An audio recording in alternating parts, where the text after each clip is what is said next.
Aku dan anakku pergoki suamiku yang berbulan-bulan tak pulang ke rumah. Sampai anakku rindu, ternyata dia malah sedang asyik selingkuh dengan gundiknya di pantai. Aku pun tak tinggal diam karena aku langsung cabut semua aset kekayaannya. Sebelum masuk ke ceritanya, absen dulu yuk dengan cara subscribe, like, dan komen di bawah. Oke, kita mulai. Angin malam meniupkan dingin yang ganjil ke dalam rumah. Atau mungkin bukan angin, mungkin hanya perasaan Rania saja yang membuat segalanya terasa beku. Ia menatap kursi kosong di meja makan, sebuah monumen bisu yang menandai 30 hari, 4 minggu, 1 bulan penuh ketiadaan Ardi. Suaminya, ayah dari putranya. Kursi itu biasanya terisi oleh tawa renyah dan cerita-cerita tentang proyek konstruksi yang sedang ia tangani. Kini, kursi itu hanya menampung debu dan kenangan yang mulai terasa asing. Di pangkuannya, Bima, putranya yang berusia 5 tahun, mengaduk-aduk nasi gorengnya tanpa selera. Matanya yang bulat dan jernih menatap kursi kosong itu dengan kerinduan yang begitu polos, begitu menyayat.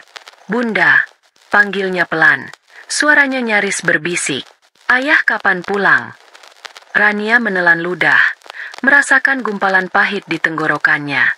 Ini adalah pertanyaan yang sama yang ia dengar setiap pagi saat Bima bangun dan setiap malam sebelum Bima tidur. Dan setiap kali, Rania harus merangkai jawaban yang sama, kebohongan yang sama yang terasa semakin tipis dan rapuh setiap kali diucapkan. "Sebentar lagi, sayang. Proyek ayah di Kalimantan itu besar sekali. Jadi pulangnya agak lama. Ayah kan kerja untuk Bima juga." Bima tidak menjawab. Ia hanya menusuk-nusuk telur mata sapi di atas nasinya, menciptakan kawah-kawah kecil di permukaan kuningnya. "Di sana tidak ada sinyal ya, Bunda? Ayah jarang sekali telepon." Lagi, pertanyaan yang tepat menusuk ke jantung keraguan Rania. Ia memaksakan seulas senyum, mengusap rambut Bima yang selembut sutra. "Iya, sayang. Di dalam hutan kan susah sinyal. Tapi ayah pasti kangen sekali sama Bima." Ia benci dirinya sendiri saat mengucapkan kalimat itu. Ia benci kebohongan yang terpaksa ia ciptakan untuk melindungi hati kecil anaknya. Sementara hatinya sendiri sudah retak di mana-mana. Sebulan. Ardi bilang ia akan pergi selama 2 minggu. Paling lama 3. Tapi sekarang sudah sebulan. Dan komunikasi mereka semakin memburuk. Awalnya, Ardi masih menelepon setiap malam, meski singkat. Suaranya terdengar lelah. Latarnya selalu berisik oleh suara mesin-mesin berat. Setidaknya itu yang Rania dengar dan yakini. Ia percaya pada suaminya. Ardi adalah pria pekerja keras, tulang punggung keluarga. Ia tidak pernah punya alasan untuk meragukannya. Namun, memasuki minggu ketiga, telepon itu berubah menjadi pesan singkat. "Sibuk sekali. Nanti aku telepon ya." Janji yang tidak pernah ditepati. Lalu pesannya menjadi semakin jarang. "Maaf, baru selesai rapat." Atau, sinyal hilang timbul. Dan puncaknya, dalam seminggu terakhir, Ardi hanya mengirim 1 atau 2 pesan dalam sehari. Jawaban atas puluhan pertanyaan Rania hanya dibalas dengan, "Iya, tidak apa-apa," atau emoji jempol.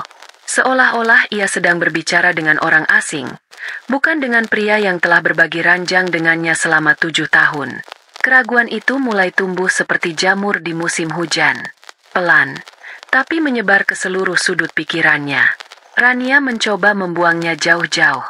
Ia menyibukkan diri dengan mengurus Bima, membersihkan rumah sampai setiap sudutnya berkilau, mencoba resep-resep baru yang mungkin tidak akan pernah dicicipi Ardi. Tapi setiap malam, saat Bima sudah tertidur pula sambil memeluk foto ayahnya, kesunyian di rumah itu akan berteriak, menggemakan semua ketakutannya. Ia akan berbaring di sisi ranjang yang dingin, sisi yang biasanya dihangatkan oleh tubuh Ardi. Ia membuka galeri ponselnya, menatap foto-foto pernikahan mereka, foto saat liburan ke Bali 2 tahun lalu, foto saat Ardi menggendong Bima untuk pertama kalinya. Di foto-foto itu, mata Ardi berbinar, senyumnya tulus. Pria itu terlihat mencintainya, memuja keluarga kecil mereka. Kemana perginya pria itu? Apakah beban pekerjaan benar-benar bisa mengubah seseorang sedemikian rupa? Suatu malam, Didorong oleh gelombang kecemasan yang tak tertahankan, Rania mencoba menelepon nomor rekan kerja Ardi, Pak Danu, yang ia tahu ikut dalam proyek tersebut. Panggilannya tersambung. Rania menarik napas lega. Halo, Pak Danu? Maaf mengganggu malam-malam. Saya Rania, istrinya Ardi. Terdengar keheningan sejenak di seberang sana. Oh, iya, Bu Rania. Ada apa ya? Suara Pak Danu terdengar ragu.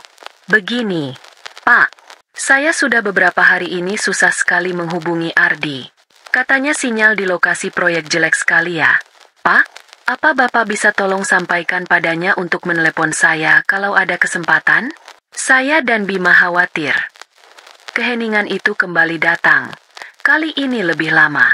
Rania bisa mendengar suara televisi di latar belakang telepon Pak Danu.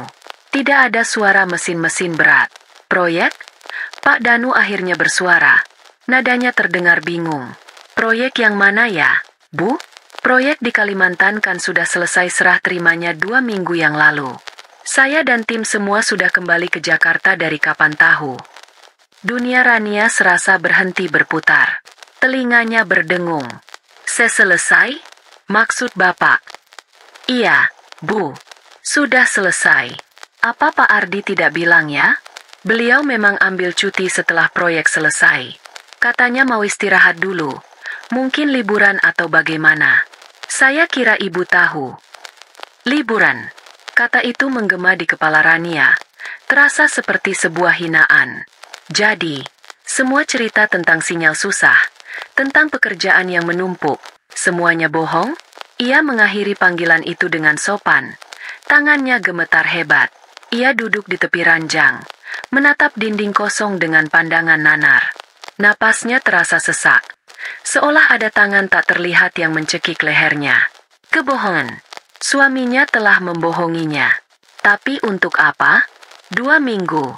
Jika proyek sudah selesai 2 minggu lalu. Lalu di mana Ardi selama ini? Cuti? Liburan? Sendirian? Pikiran Rania melayang ke kemungkinan terburuk. Sebuah kemungkinan yang selama ini selalu ia tepis. Sebuah bayangan gelap yang ia takuti bahkan untuk sekadar membayangkannya. Apakah ada orang lain? Ia menggelengkan kepalanya kuat-kuat. Mencoba mengusir pikiran itu. Tidak. Tidak mungkin. Ardi mencintainya. Ardi mencintai Bima. Pasti ada penjelasan lain. Mungkin ada urusan keluarga mendadak yang tidak ingin membuatnya khawatir. Mungkin ia sedang menyiapkan kejutan. Rania mencoba berpegang pada serpihan-serpihan harapan yang paling mustahil sekalipun. Malam itu, ia tidak bisa tidur sama sekali. Ia mondar-mandir di kamar. Otaknya bekerja keras mencoba mencari penjelasan yang logis. Menjelang pagi, saat cahaya matahari pertama mulai menyelinap melalui celah gorden, sebuah ide terlintas di benaknya. Email. Ardi sering menggunakan email pribadinya untuk memesan tiket atau hotel. Mereka berbagi kata sandi untuk beberapa akun. Untuk keadaan darurat, katanya.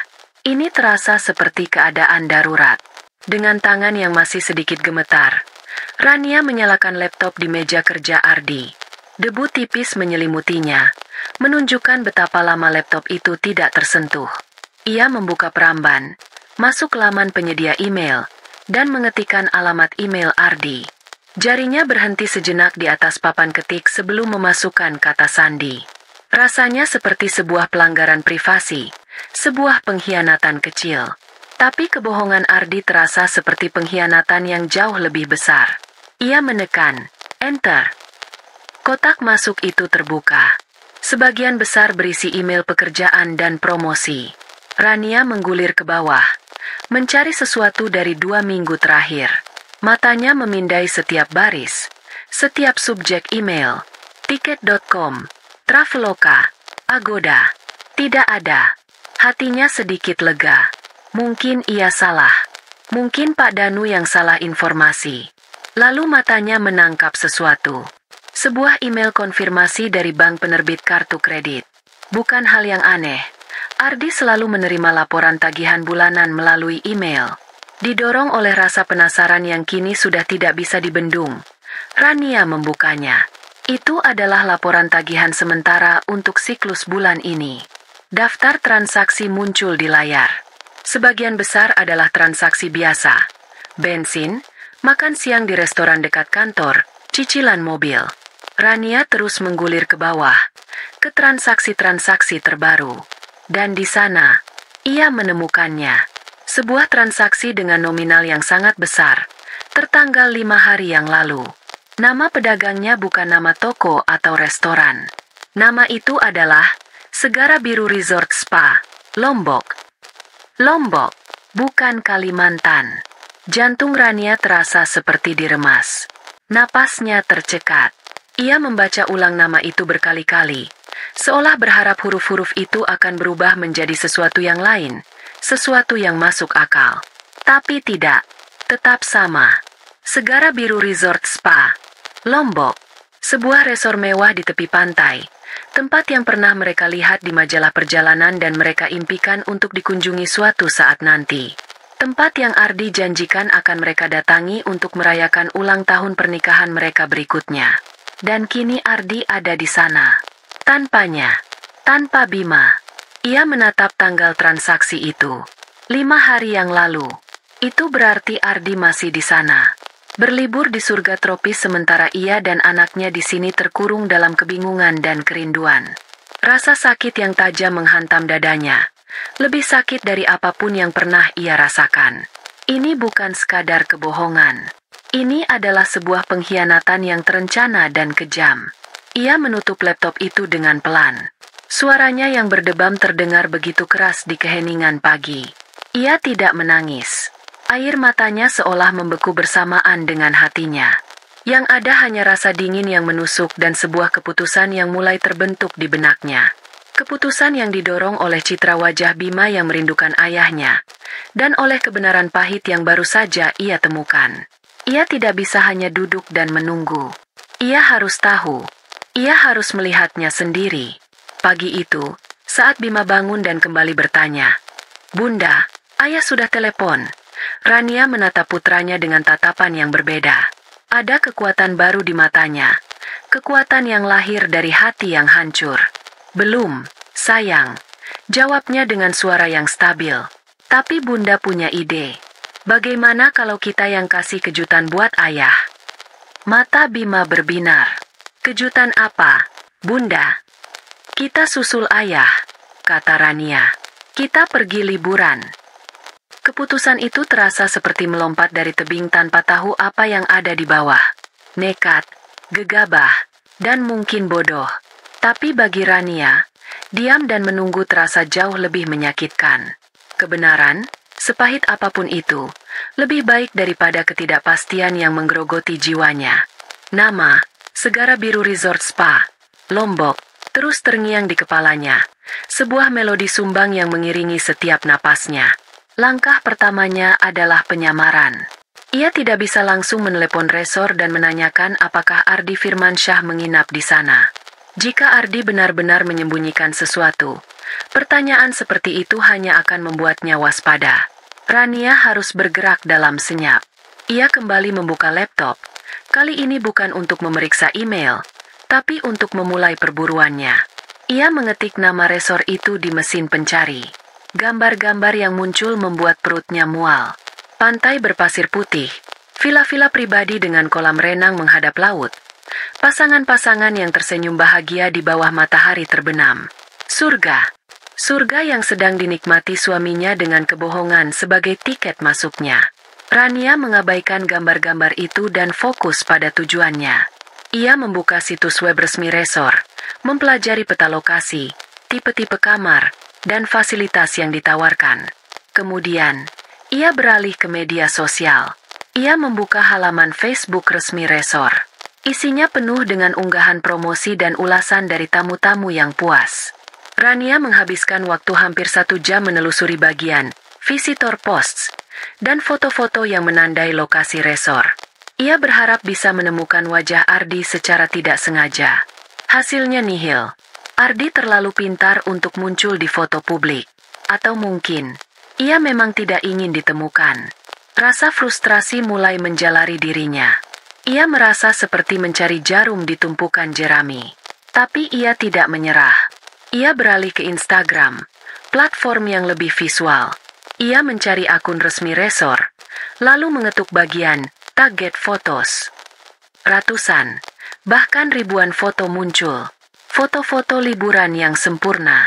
Wanita berbikini, pria bertelanjang dada, makanan-makanan cantik, dan matahari terbenam yang klise. Matanya terasa perih menatap layar, memindai setiap wajah, setiap sudut foto, mencari sosok yang familiar. 1 jam berlalu, lalu 2. Kepalanya mulai pusing. Hasilnya tetap sama. Tidak ada jejak Ardi. Ia hampir putus asa. Mungkin ini ide gila. Mungkin ia hanya akan membuang-buang waktu dan uang untuk sebuah perjalanan yang sia-sia. Ia bersandar di kursinya, memijat pelipisnya. Lalu, sebuah ingatan samar muncul. Sebuah platform media sosial lama yang pernah populer di kalangan teman-teman kuliah mereka dulu.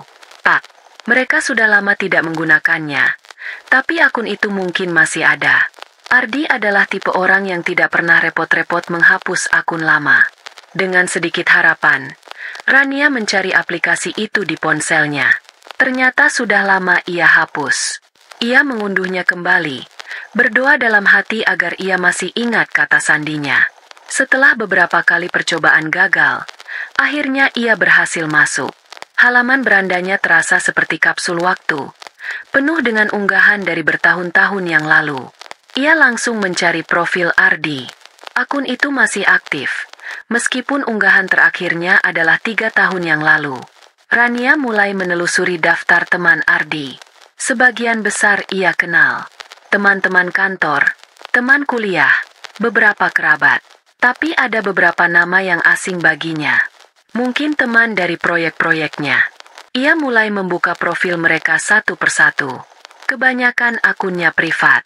Usahanya kembali menemui jalan buntu. Namun, saat ia hampir menutup aplikasi itu, matanya menangkap sesuatu yang ganjil. Sebuah komentar di salah satu foto lama Ardi. Foto saat mereka berlibur di Bandung. Komentar itu dari seorang wanita dengan nama Fiona Anindita. Isinya hanya, "Seru ya, senang." Komentar itu ditulis 2 tahun yang lalu. Rania tidak ingat pernah mengenal teman Ardi yang bernama Fiona. Ia mengetuk nama itu. Profilnya diatur menjadi privat. Nama itu terasa mengganjal. Fiona, nama yang feminin dan modern. Entah kenapa, Rania merasakan firasat buruk. Didorong oleh insting, ia kembali ke Instagram dan mengetikkan nama Fiona Anindita di kolom pencarian.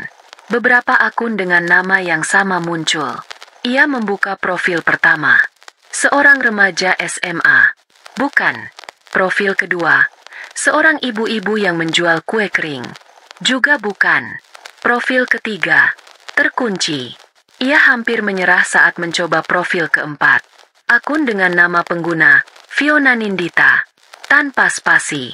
Foto profilnya adalah seorang wanita cantik dengan rambut panjang bergelombang. Tersenyum ke arah kamera dengan latar belakang pantai. Dan akun itu tidak dikunci. Jantung Rania berdebar kencang. Ia menahan napas saat mengetuk untuk melihat unggahan-unggahannya. Dan di sanalah neraka pribadinya terpampang dalam kisi-kisi gambar yang cerah dan berwarna.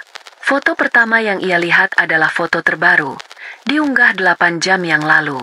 Sebuah foto 2 gelas koktail berwarna biru di atas meja kayu, dengan latar belakang kolam renang dan laut lepas. Lokasinya ditandai, Segara Biru Resort Spa. Rania merasakan gelombang dingin menjalar di punggungnya. Ini bukan kebetulan. Ia menggulir ke bawah. Foto berikutnya membuat napasnya sesak. Sebuah foto kaki. 2 pasang kaki yang bersantai di kursi jemur. Sepasang kaki wanita dengan kuku yang dicat merah terang. Dan di sebelahnya, sepasang kaki pria yang lebih besar dan berbulu. Rania akan mengenali kaki itu di mana saja. Ia bahkan ingat bekas luka kecil di dekat mata kaki kanan Ardi. Bekas terkena knalpot motor bertahun-tahun yang lalu. Dan di sana, di foto itu, bekas luka itu terlihat jelas. Tangannya mulai gemetar. Ia terus menggulir.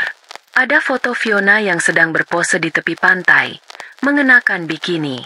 Keterangannya, Sun Kissed Skin Usalti Hair. Ada foto sepiring hidangan laut yang tampak lezat untuk 2 orang.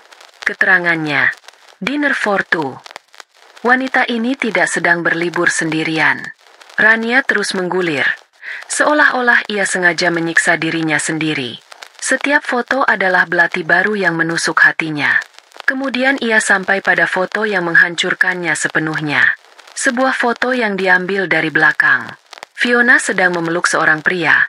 Kepalanya bersandar di bahu pria itu. Mereka berdua menatap matahari terbenam yang indah. Pria itu mengenakan kemeja linen putih yang pernah Rania hadiahkan untuk ulang tahun Ardi tahun lalu. Ia mengenali postur tubuhnya, lekuk bahunya, cara rambut di tengkuknya tumbuh. Itu Ardi. Tidak diragukan lagi. Itu adalah suaminya. Memeluk wanita lain di surga yang seharusnya menjadi milik mereka. Keterangan di bawah foto itu singkat, tapi dampaknya luar biasa. Hanya satu kata, selamanya. Ponsel itu hampir jatuh dari genggamannya yang lemas. Ia merasakan asam lambung naik ke kerongkongannya. Rasa mual yang hebat membuatnya ingin muntah. Jadi ini alasannya. Ini sebabnya teleponnya tidak diangkat. Pesannya diabaikan. Suaminya sedang membangun, selamanya, yang baru dengan orang lain. Semua kebohongan itu, semua alasan tentang proyek dan sinyal, semuanya adalah tabir asap untuk menutupi perselingkuhan yang busuk ini. Amarah yang membara mulai menggantikan rasa sakitnya. Amarah pada Ardi yang telah mengkhianatinya. Amarah pada wanita itu, Fiona, yang dengan bangga memamerkan hasil rampasannya di media sosial. Dan yang paling besar, amarah pada dirinya sendiri karena telah begitu bodoh, begitu buta, dan begitu percaya. Ia menatap foto itu lagi. Wajah Fiona yang tersenyum di foto profilnya kini terlihat seperti seringai iblis. Rania membuka profil wanita itu lagi, mempelajarinya. Usianya tampak lebih muda darinya, mungkin pertengahan 20-an. Ia terlihat seperti tipe wanita yang Ardi selalu kagumi di majalah. Cantik, percaya diri, dan bebas. Rani teringat betapa penampilannya sendiri telah banyak berubah setelah melahirkan Bima. Stretch mark yang tidak kunjung hilang, lingkaran hitam di bawah mata karena kurang tidur, pakaian yang lebih mengutamakan kenyamanan daripada gaya. Apakah ia sudah tidak menarik lagi bagi Ardi? Apakah ia telah dikecewakan? Pertanyaan-pertanyaan itu menyakitkan, tapi ia tidak membiarkan dirinya tenggelam dalam kebencian diri. Ini bukan salahnya. Ini adalah pilihan Ardi. Pilihan untuk berbohong. Pilihan untuk berselingkuh. Pilihan untuk menghancurkan keluarga mereka. Pikirannya kembali jernih. Keputusannya untuk pergi ke Lombok kini bukan lagi sebuah pencarian kebenaran, tapi sebuah misi. Ia tidak akan menelepon Ardi untuk konfrontasi. Itu terlalu mudah. Itu akan memberinya kesempatan untuk mengarang lebih banyak kebohongan. Ia akan datang ke sana. Ia ingin melihat ekspresi wajah Ardi saat melihatnya berdiri di hadapannya. Ia ingin Ardi melihat Bima, putra yang telah ia telantarkan demi liburan romantis bersama selingkuhannya. Dengan ketenangan yang dingin, Rania membuka situs web maskapai penerbangan. Jarinya bergerak dengan mantap di atas papan ketik. Memesan 2 tiket ke Lombok untuk penerbangan paling pagi keesokan harinya. 1 untuknya. 1 untuk Bima. Ia tidak peduli dengan harganya. Ia menggunakan kartu kredit darurat atas namanya sendiri. Kartu yang Ardi bahkan tidak tahu ia memilikinya. Setelah tiket terkonfirmasi, ia memesan kamar di resor yang sama. Segara Biru Resort Spa. Ia sengaja memilih kamar tipe taman yang lebih murah, yang lokasinya agak jauh dari villa-villa tepi pantai yang mewah, tempat Ardi dan wanita itu mungkin menginap. Ia perlu berada di sana, tapi ia juga perlu ruang untuk bergerak tanpa terlihat. Ia adalah seorang pemburu sekarang, dan mangsanya sedang bersantai, tidak menyadari bahwa pemangsanya sedang mendekat. Setelah semua pemesanan selesai, ia mulai berkemas. Ia memasukkan pakaian untuknya dan Bima ke dalam 1 koper kecil. Ia memilih pakaian yang nyaman dan sederhana. Lalu, ia berhenti sejenak di depan lemari, menatap deretan gaun yang sudah lama tidak ia pakai. Tangannya terulur dan mengambil sebuah gaun merah sederhana namun elegan. Gaun yang pernah Ardi puji habis-habisan. Ia melipatnya dengan rapi dan memasukkannya ke dalam koper. Bukan untuk Ardi, tapi untuk dirinya sendiri. Sebagai pengingat bahwa ia bukan hanya seorang ibu atau istri yang tersakiti. Ia adalah Rania. Malam itu, saat menidurkan Bima, ia memeluk putranya lebih erat dari biasanya. Bima senang tidak besok ketemu ayah. Tanyanya pelan. Bima mengangguk dengan antusias. Matanya yang mengantuk berbinar. Senang sekali, Bunda. Nanti Bima mau langsung peluk ayah yang kencang. Hati Rania mencelos mendengarnya. Ia hanya bisa mengecup kening anaknya, menahan air mata yang mengancam akan jatuh. Iya, sayang. Peluk ayah yang kencang, ya. Ia tahu, perjalanan ini akan menghancurkan hati kecil anaknya. Tapi kebohongan ini, jika terus dibiarkan, akan menjadi racun yang lebih mematikan dalam jangka panjang. Besok, segalanya akan berubah. Surga palsu yang dibangun suaminya di atas kebohongan akan ia bakar hingga menjadi abu. Subuh baru saja memecah langit Jakarta menjadi semburat kelabu dan oranye ketika Rania membangunkan Bima. Ia tidak tidur barang semenit pun. Semalaman ia hanya duduk di sofa, menatap koper kecil di sudut ruangan, memutar ulang setiap skenario yang mungkin terjadi.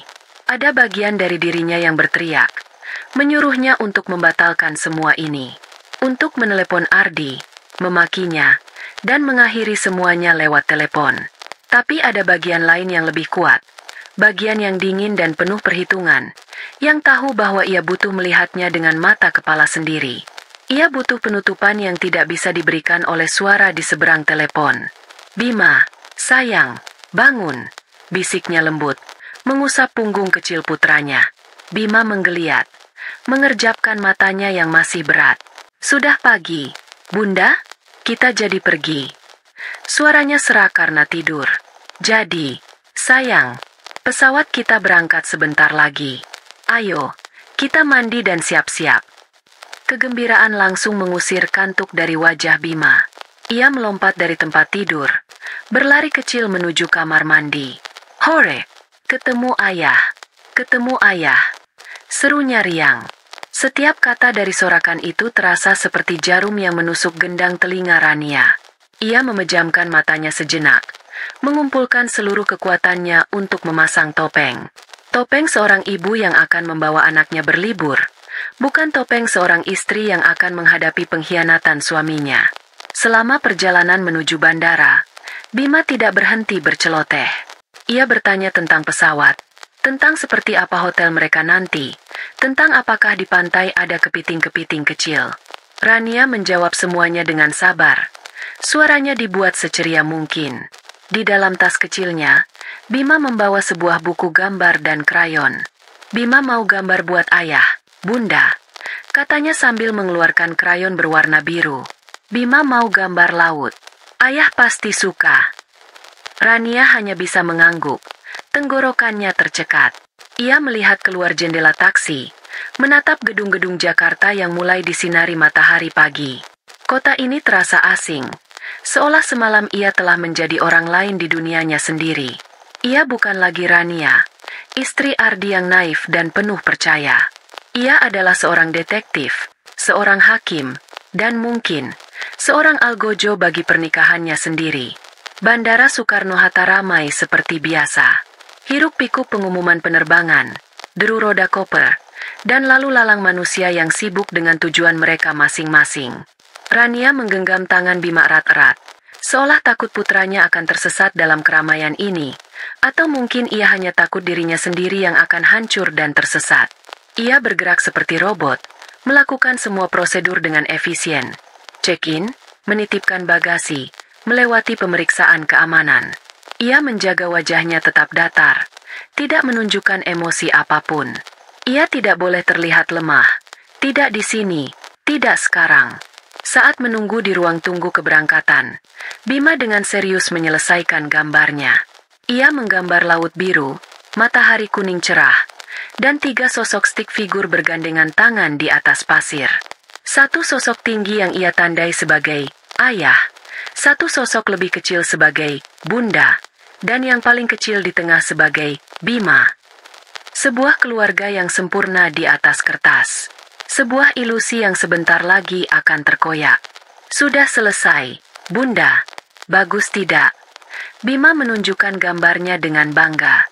Rania menatap gambar itu, dan untuk pertama kalinya sejak kemarin, pertahanannya nyaris jebol. Air mata panas menggenang di pelupuk matanya. Ia cepat-cepat berkedip, memaksanya kembali masuk.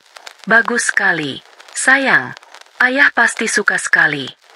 Ia mengambil gambar itu dengan hati-hati, melipatnya, dan memasukkannya ke dalam tasnya.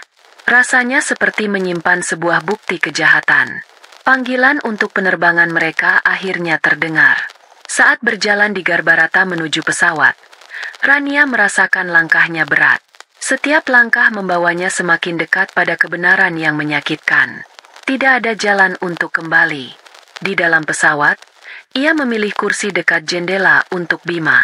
Putranya menempelkan wajahnya ke kaca kecil itu dengan takjub saat pesawat mulai bergerak, meluncur di landasan pacu, dan akhirnya terangkat ke udara. Kita terbang, Bunda. Kita terbang. Serunya. Rania hanya bisa tersenyum tipis.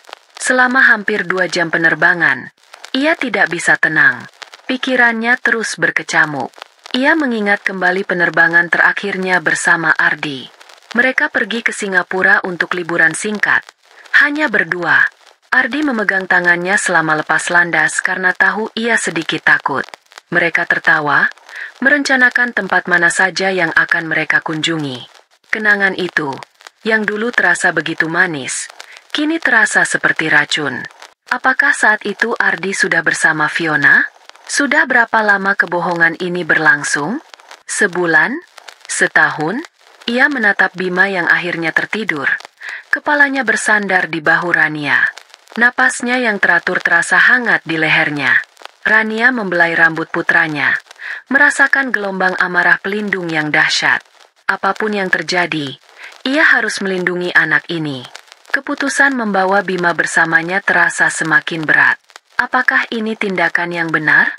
Haruskah ia membiarkan Bima menyaksikan kehancuran ayahnya? Tapi di sisi lain, Bima adalah korban utama dalam pengkhianatan ini. Bima adalah alasan kerinduannya, alasan perjalanannya. Ardi harus melihat wajah anak yang telah ia abaikan. Ia harus melihat apa yang telah ia korbankan. Saat pesawat mulai menurun untuk mendarat, pramugari mengumumkan bahwa mereka telah tiba di Lombok. Rania melihat keluar jendela. Pulau itu terhampar di bawahnya, hijau dan biru, dikelilingi oleh laut yang berkilauan. Indah, begitu indah hingga terasa menyakitkan. Ini seharusnya menjadi perjalanan impian mereka, bukan mimpi buruknya. Udara Lombok yang hangat dan lembab langsung menyambut mereka begitu keluar dari bandara. Berbeda dengan udara Jakarta yang penuh polusi. Di sini udaranya beraroma garam dan bunga Kamboja. Suasana liburan terasa begitu kental. Turis-turis asing dengan kulit terbakar matahari, para sopir yang menawarkan jasa transportasi, semua tampak begitu santai. Kontras sekali dengan hatinya yang tegang seperti dawai. Rania menyewa sebuah taksi bandara, menyebutkan nama Segara Biru Resort Spa kepada sopir.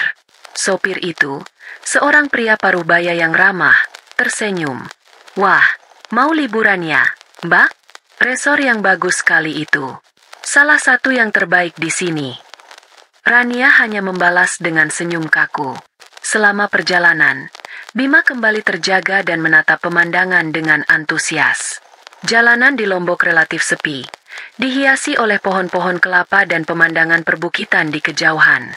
Sopir taksi itu mencoba memulai percakapan, menanyakan asal mereka dan apakah ini kunjungan pertama kali.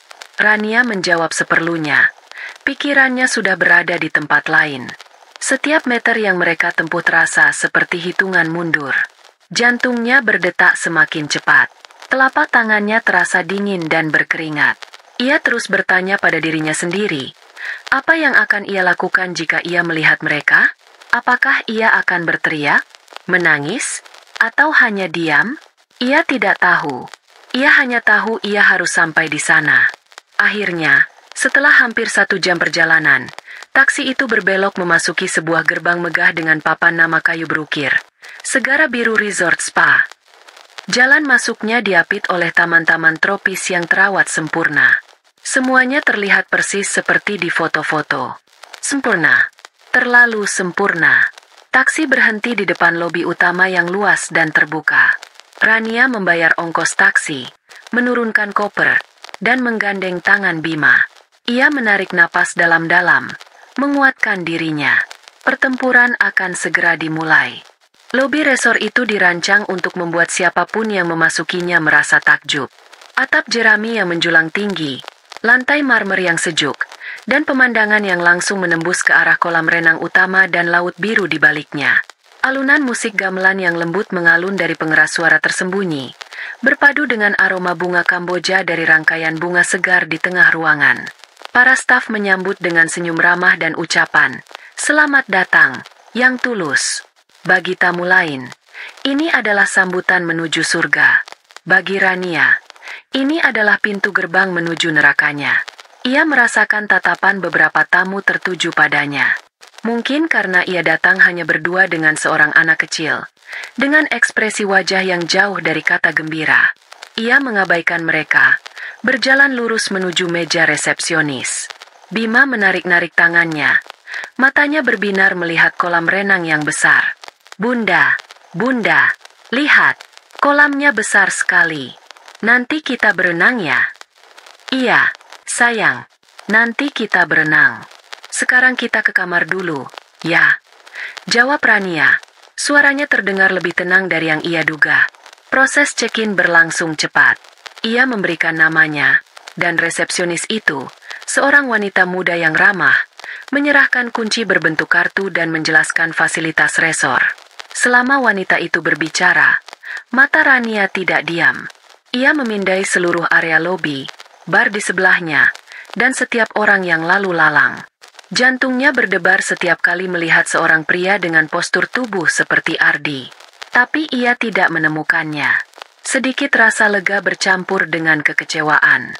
Seorang bellboy membantu membawakan koper mereka dan mengantar mereka ke kamar menggunakan sebuah mobil golf kecil. Rania sengaja meminta kamar yang menghadap taman, bukan hanya karena lebih murah, tapi juga untuk memberinya privasi.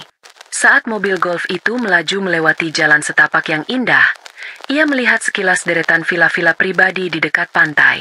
Masing-masing memiliki kolam renang sendiri dan akses langsung ke pasir putih.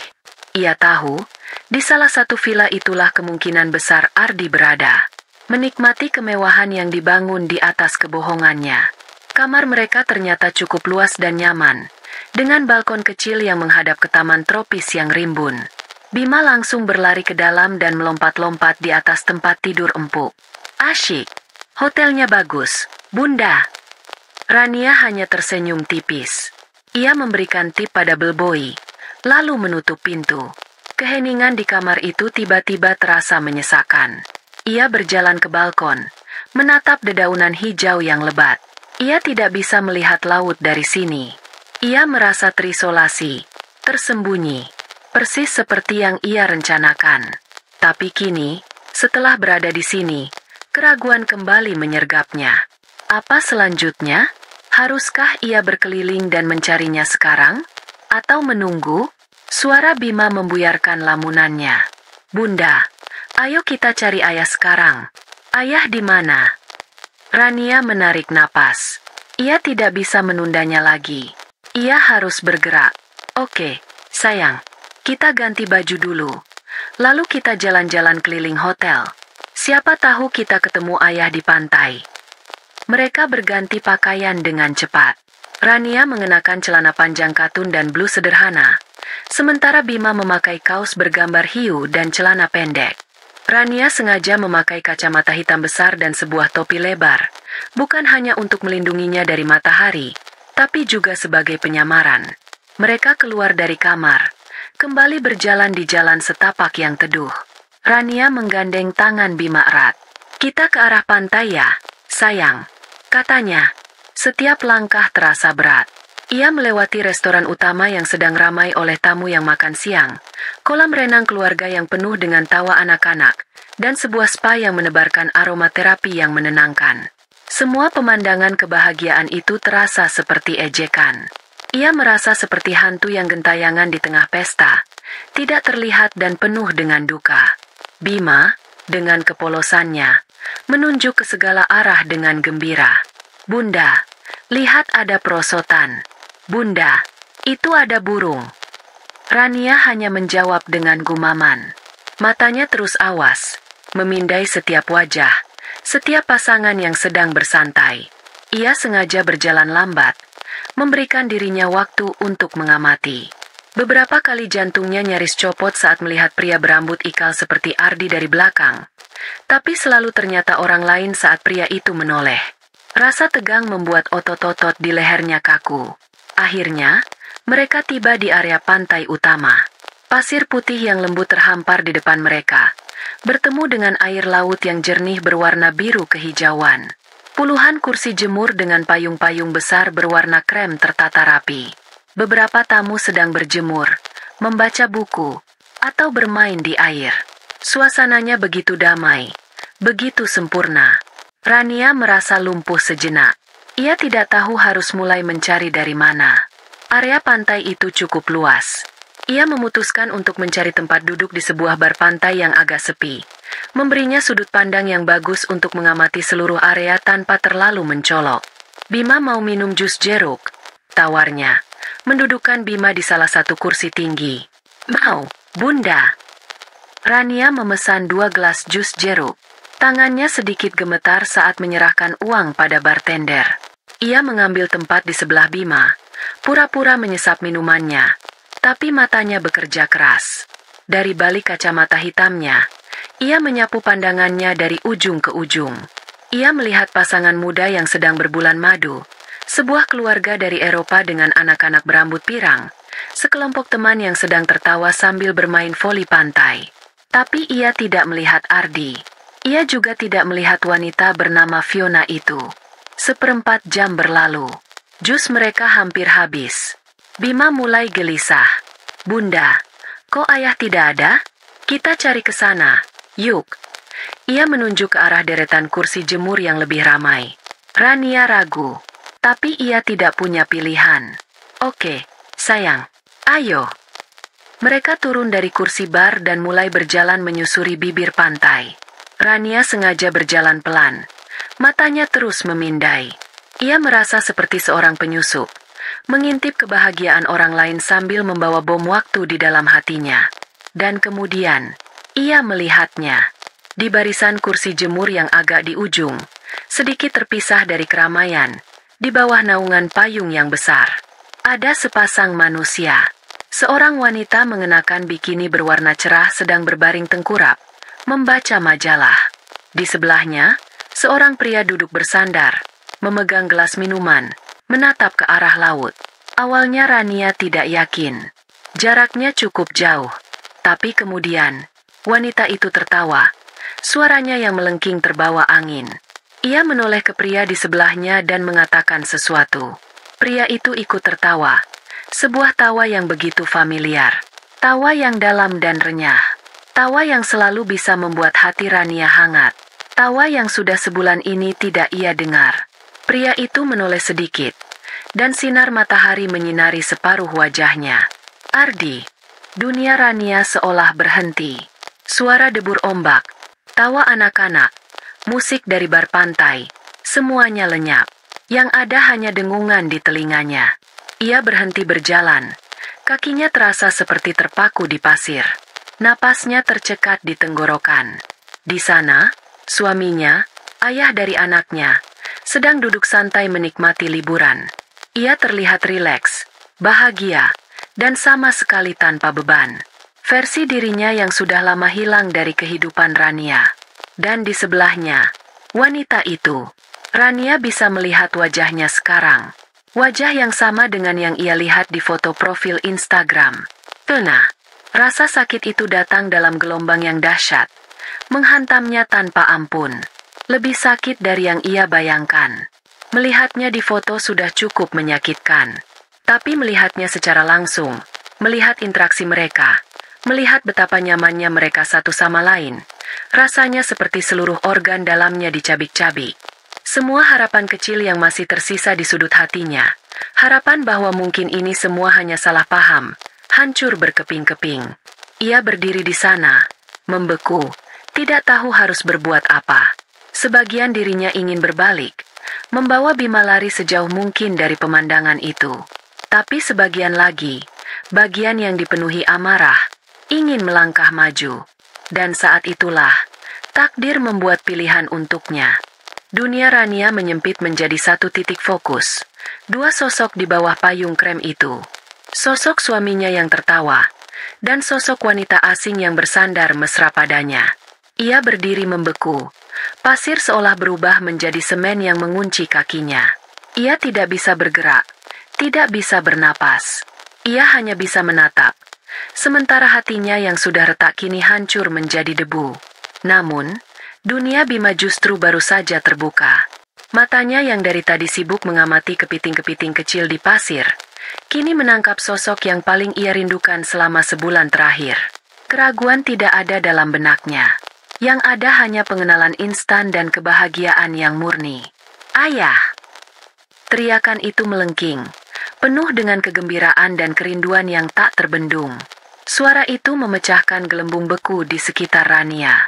Sebelum Rania sempat mengulurkan tangan untuk menahannya, sebelum ia bisa mengucapkan sepatah kata pun, Bima sudah berlari. Ia berlari sekuat yang bisa dilakukan oleh sepasang kaki kecilnya. Ia tidak berlari. Ia terbang di atas pasir putih.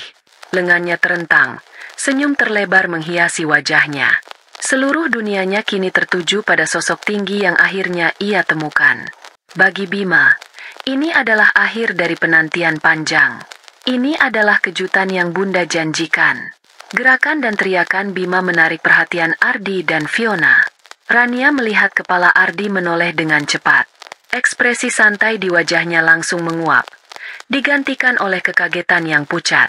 Matanya membelalak, mulutnya sedikit terbuka.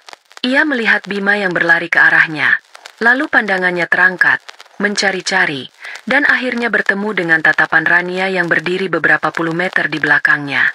Waktu seolah melambat. Rania bisa melihat kepanikan murni di mata Ardi. Kepanikan seorang pendusta yang tertangkap basah. Dunianya yang terpisah rapi, dunia keluarga di Jakarta dan dunia liburan rahasia di Lombok, tiba-tiba bertabrakan dengan dahsyat di pantai yang indah ini. Ardi sempat bangkit setengah berdiri, seolah bingung antara menyambut putranya atau melarikan diri. Sementara itu, Fiona, yang tadinya bersantai, kini duduk tegak. Raut wajahnya yang cantik berubah masam. Alisnya bertaut, menunjukkan kekesalan yang jelas. Liburan sempurnanya telah diganggu. "Ayah! Ayah!" Bima sudah tiba di depan mereka. Napasnya terengah-engah. Ia tidak peduli pada wanita di sebelah ayahnya. Ia hanya melihat pahlawannya. Tanpa ragu, ia melompat, mencoba memeluk kaki Ardi. Pelukan itu tidak pernah tersampaikan sepenuhnya. Ardi, yang masih membeku karena syok, tidak bereaksi cukup cepat. Tapi Fiona bereaksi. Dengan gerakan cepat dan kasar, ia mengulurkan tangannya dan mendorong bahu kecil Bima. "Hei!" bentaknya. Dorongan itu tidak keras, tapi cukup untuk membuat Bima yang kecil kehilangan keseimbangan dan jatuh terduduk di pasir. Bima terkejut. Ia menatap Fiona dengan mata bingung, lalu menatap ayahnya seolah meminta penjelasan. Air mata mulai menggenang di sudut matanya, tapi kerinduannya lebih besar dari rasa sakitnya. Ia bangkit lagi, mengabaikan Fiona, dan sekali lagi mencoba meraih ayahnya. "Ayah, ini Bima," katanya lirih, seolah takut ayahnya tidak mengenalinya. Dan saat itulah, hal yang tak termaafkan itu terjadi. Fiona, yang amarahnya kini memuncak karena kehadirannya diabaikan dan momennya dirusak, kehilangan kendali. "Sudah dibilang jangan ganggu," desisnya penuh amarah. Tangannya terayun. Plah, suara itu terdengar begitu keras dan mengerikan di tengah deru ombak yang lembut. Sebuah suara yang seharusnya tidak pernah ada di sana. Suara telapak tangan orang dewasa yang mendarat di pipi seorang anak kecil. Bima terhuyung ke samping. Ia tidak menangis. Ia hanya berdiri diam. Satu tangannya memegangi pipinya yang kini memerah. Matanya yang bulat menatap ayahnya dengan ekspresi syok, sakit, dan kebingungan total. Dunianya yang penuh cinta dan kehangatan baru saja ditampar dengan kenyataan yang dingin dan kejam. Pahlawannya hanya berdiri diam saat ia disakiti. Beberapa tamu di sekitar mereka yang melihat kejadian itu terkesiap. Ada yang bergumam, ada yang menggelengkan kepala. Pemandangan surga itu kini ternoda oleh sebuah kekejaman yang vulgar. Bagi Rania, tamparan itu adalah sebuah lonceng kematian. Lonceng kematian bagi pernikahannya, bagi cintanya pada Ardi, bagi semua kenangan indah yang pernah mereka miliki. Dalam sekejap, semua rasa sakit hati, kesedihan, dan kekecewaan yang ia rasakan menguap, terbakar habis, dan meninggalkan sesuatu yang lain di tempatnya. Sesuatu yang dingin, keras, dan sangat berbahaya. Amarah. Amarah yang murni dan membeku. Ia mulai berjalan maju. Langkahnya tidak tergesa-gesa, namun mantap dan penuh tujuan. Setiap langkahnya terasa berat, menekan jejak yang dalam di pasir. Ia tidak melihat apa-apa selain anaknya yang berdiri gemetar dan pria yang membiarkan hal itu terjadi. Ardi akhirnya tersadar dari kelumpuhannya. Ia menatap Fiona dengan ngeri, lalu menatap Bima. Bima, ia bergumam, mengulurkan tangan. Tapi sudah terlambat. Rania sudah sampai di sana. Ia tidak melirik Fiona barang sedetik pun.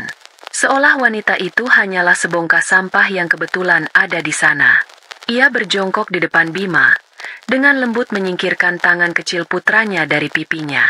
Bekas jari merah terlihat jelas di kulit Bima yang halus. "Sakit, sayang?" bisiknya. Suaranya terdengar anehnya tenang. Bima tidak menjawab. Ia hanya menatap ibunya. Dan akhirnya, tangisnya pecah. Bukan tangis yang kencang, tapi isakan yang pilu dan menyayat hati.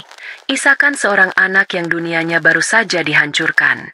Rania mengangkat Bima ke dalam pelukannya. Ia memeluknya erat, menenggelamkan wajah putranya di lekuk lehernya, melindunginya dari dunia yang kejam. Ia bisa merasakan tubuh kecil itu bergetar hebat. Kemudian, dengan Bima yang aman dalam dekapannya, ia berdiri dan menatap Ardi. Ardi membuka mulutnya, ingin mengatakan sesuatu.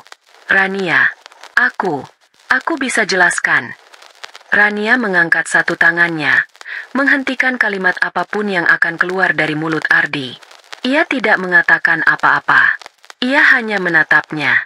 Tatapan itu kosong dari air mata, kosong dari kesedihan. Yang ada hanya kehampaan yang dingin membakar. Tatapan seorang hakim yang telah menjatuhkan vonis. Tatapan yang membuat Ardi merasa lebih takut daripada jika Rania memakinya atau menamparnya. Tatapan itu memberitahunya bahwa ia telah kehilangan segalanya. Fiona, yang mungkin merasa posisinya terancam, mencoba angkat bicara. "Dengar ya, anakmu itu lari-lari tidak jelas." Rania akhirnya menoleh ke arah Fiona. Ia tidak menatap wajahnya. Ia hanya menatapnya dari atas ke bawah dengan pandangan jijik, seolah sedang mengamati serangga. Lalu ia kembali menatap Ardi. Ia mendekat satu langkah. Suaranya keluar dalam bisikan yang hanya bisa didengar oleh Ardi. Bisikan yang lebih dingin dari angin laut. "Nikmati sisa liburanmu," katanya pelan. "Karena ini yang terakhir." Tanpa menunggu jawaban, tanpa menoleh lagi, Rania berbalik. Ia berjalan menjauh, menggendong putranya yang masih terisak di bahunya. Ia berjalan dengan punggung tegak, meninggalkan Ardi yang berdiri membeku di samping selingkuhannya, di tengah surga mereka yang kini telah hangus menjadi neraka. Ia bisa mendengar Ardi memanggil namanya dari belakang. Suaranya terdengar panik dan putus asa. "Rania, tunggu, Rania." Ia tidak berhenti. Ia terus berjalan. Setiap langkah membawanya menjauh dari masa lalunya dan menuju masa depan yang tidak ia ketahui. Dengan satu-satunya kepastian di hatinya, pria itu akan membayarnya. Ia akan membuat Ardi membayar untuk setiap isakan putranya, untuk setiap jejak merah di pipi kecil itu. Badai akan datang, dan Rania sendiri yang akan menjadi badai itu. Perjalanan kembali ke kamar terasa seperti berjalan melewati koridor panjang tak berujung. Rania tidak merasakan pasir di antara jari kakinya, tidak merasakan hembusan angin laut, tidak mendengar musik ceria dari bar. Satu-satunya realitas baginya adalah beban hangat putranya di dalam pelukannya dan getaran dari isak tangisnya yang mulai mereda.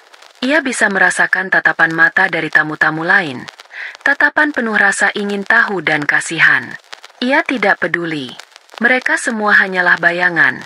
Figuran dalam drama pribadinya yang tragis. Pikirannya jernih dengan cara yang menakutkan. Tidak ada lagi kebingungan. Tidak ada lagi harapan palsu. Tamparan di pantai itu telah membakar habis semua kabut keraguan. Kini yang tersisa hanyalah sebuah jalan lurus di depannya. Sebuah jalan yang akan ia bangun di atas reruntuhan pernikahannya. Begitu sampai di dalam kamar, ia mengunci pintu, menciptakan benteng kecil yang memisahkan mereka dari dunia luar. Ia membawa Bima ke kamar mandi, dengan lembut membasuh wajah anaknya yang sembab dengan air dingin. Ia mengambil handuk kecil, merendamnya, dan mengompres pelan pipi Bima yang masih sedikit memerah. Selama itu, ia tidak banyak bicara, hanya membisikkan kata-kata penenang. Tidak apa-apa, sayang. Bunda di sini. Semuanya baik-baik saja. Bima sudah berhenti menangis. Kini hanya isakan-isakan kecil yang sesekali lolos dari bibirnya. Matanya terlihat lelah dan bingung. Bunda, kenapa ayah diam saja? Tanyanya dengan suara parau. Pertanyaan itu adalah belati terakhir yang menancap di hati Rania. Ayah kaget. Sayang, jawabnya, memilih kebohongan putih terakhir untuk melindungi hati anaknya. Sudah, jangan dipikirkan lagi. Bima capek, kan? Kita tidur siang dulu. Ya. Ia membawa Bima ke tempat tidur, menyelimutinya, dan duduk di sampingnya sambil mengusap-usap punggungnya. Tidak butuh waktu lama bagi Bima untuk terlelap. Kelelahan setelah perjalanan panjang dan guncangan emosional yang hebat. Setelah memastikan Bima tertidur pulas, Rania bangkit. Ia berjalan ke balkon dan menutup pintu kaca di belakangnya, memberinya ruang untuk berpikir. Ia menatap taman hijau di bawahnya, tapi pikirannya berada ribuan kilometer jauhnya, di ruang kerja ayahnya bertahun-tahun yang lalu. Ayahnya, seorang pengusaha tangguh, pernah berkata padanya sebelum menikah, "Rania, cinta itu penting, tapi dalam hidup, kau harus selalu punya rencana cadangan. Jangan pernah bergantung sepenuhnya pada siapapun, bahkan pada suamimu. Kau harus punya kekuatanmu sendiri." Saat itu, Rania menganggapnya sebagai nasihat seorang ayah yang terlalu protektif. Sekarang, ia menyadari itu adalah sebuah wasiat. Ia ingat saat ayahnya bersikeras agar sebagian besar aset keluarga yang nantinya akan dikelola Ardi tetap berada di bawah sebuah perusahaan induk milik keluarga Rania. Ia juga ingat ayahnya memaksanya menandatangani surat kuasa darurat yang memberikan Rania wewenang penuh untuk mengambil alih kendali jika terjadi situasi luar biasa yang mengancam stabilitas aset keluarga. Rania menandatanganinya tanpa banyak berpikir, menganggapnya hanya formalitas. Ardi, yang saat itu masih menantu yang baik, juga menyetujuinya, mungkin untuk menunjukkan bahwa ia bisa dipercaya. Sekarang, situasi luar biasa itu telah terjadi. Rania masuk kembali ke kamar, mengambil ponselnya dari dalam tas. Tangannya tidak gemetar lagi. Yang ada hanya ketenangan yang dingin. Ia membuka daftar kontaknya, mencari sebuah nama, Pak Benny, pengacara. Ia menekan tombol panggil. Panggilannya tersambung di dering kedua. "Selamat sore, dengan Benny di sini." "Selamat sore, Pak Benny. Ini Rania, putri almarhum Pak Hendrawan." Terdengar sedikit perubahan nada di seberang sana. "Oh, Bu Rania. Tentu saja. Saya ingat. Bagaimana kabarnya, Bu? Ada yang bisa saya bantu?" "Saya baik, Pak. Terima kasih." Rania berhenti sejenak, menarik napas. "Saya menelepon karena saya perlu Bapak mengaktifkan surat kuasa darurat yang pernah saya tanda tangani, yang menyangkut aset keluarga Hendrawan yang dikelola oleh suami saya, Ardi Firmansyah." Terjadi keheningan sesaat. Pak Benny adalah seorang profesional. Ia tidak menanyakan detail pribadi yang tidak perlu. "Baik, Bu Rania. Saya mengerti. Apakah ada alasan spesifik yang perlu saya catat untuk keperluan legalitas?" "Ada," jawab Rania. Suaranya datar dan tanpa emosi. Penyalahgunaan dana dan aset perusahaan untuk kepentingan pribadi yang merugikan stabilitas keuangan keluarga. Saya ingin semua akses Ardi Firmansyah terhadap rekening perusahaan, kartu kredit korporat, dan rekening bersama yang terhubung dengan dana warisan keluarga dibekukan. Efektif segera. Segera, Bu Rania. Sekarang juga, Pak Benny. Saya akan kirimkan salinan digital surat kuasa itu melalui email dalam 5 menit. Saya harap Bapak bisa langsung memprosesnya dengan pihak bank. Tentu, Bu Rania. Akan segera saya laksanakan. Tim saya akan langsung bergerak. Terima kasih, Pak. Rania menutup telepon. 1 langkah selesai. Ia tidak berhenti. Ia tahu hanya mengandalkan jalur legalitas akan memakan waktu. Ia butuh sesuatu yang lebih cepat. Sesuatu yang bisa melumpuhkan Ardi saat ini juga. Ia kembali membuka kontaknya. Kali ini mencari nama yang berbeda. Tante Diana Bang. Diana bukan tantenya secara harfiah, tapi sahabat karib ibunya yang kini memegang posisi penting di bank tempat sebagian besar aset keluarganya disimpan. Hubungan mereka lebih dari sekadar nasabah dan bankir. Ia menelepon nomor itu. Halo, Diana di sini. Halo, Tante. Ini Rania. Rania, sayang. Apa kabar? Tumben sekali telepon Tante. Ada apa? Suara Diana terdengar hangat dan ramah. Aku baik. Tante, maaf mengganggu. Aku butuh bantuan Tante. Ini darurat sekali. Nada suara Diana langsung berubah menjadi serius. Darurat? Kamu kenapa? Nak, kamu baik-baik saja. Aku baik-baik saja. Tapi ini menyangkut Ardi dan aset keluarga, kata Rania, langsung ke intinya. Tante, aku punya alasan yang sangat kuat untuk percaya bahwa Ardi sedang menyalahgunakan aset keluarga kami. Aku berada di luar kota sekarang dan aku baru saja memergokinya. Aku tidak bisa jelaskan detailnya di telepon. Tapi ini sangat serius. Pengacara keluarga, Pak Benny, sedang memproses pembekuan resmi. Tapi itu butuh waktu. Aku mohon, Tante, bisakah Tante membantu membekukan semua akses Ardi ke rekening-rekening itu dari sekarang? Kartu kredit, rekening giro, semuanya. Atas nama keamanan aset nasabah prioritas. Di seberang sana, Diana terdiam sejenak. Ini adalah permintaan yang tidak biasa dan berisiko. Tapi ia sudah mengenal keluarga Hendrawan seumur hidupnya. Ia tahu Rania bukan gadis manja yang gegabah. Ia bisa mendengar nada mendesak namun stabil dalam suara Rania. Itu bukan suara kepanikan, tapi suara kepastian. Baiklah, Rania, kata Diana akhirnya. Demi almarhum ayahmu dan persahabatanku dengan ibumu, aku percaya padamu. Kirimkan detail nomor rekening yang kamu maksud. Aku akan melakukan apa yang aku bisa. Aku akan menandainya sebagai aktivitas mencurigakan yang sedang diinvestigasi. Itu akan memberinya blokir sementara yang efektif sampai surat dari pengacaramu tiba. Terima kasih, Tante. Terima kasih banyak. Tante sudah menyelamatkanku, kata Rania, merasakan sedikit kelegaan untuk pertama kalinya. Jaga dirimu baik-baik. Nak, hubungi Tante lagi jika kamu butuh apapun. Setelah panggilan berakhir, Rania mengirimkan semua data yang diperlukan kepada Diana. Lalu, ia meletakkan ponselnya di meja. Selesai. Bom waktu sudah dipasang dan penghitung waktunya sudah berjalan.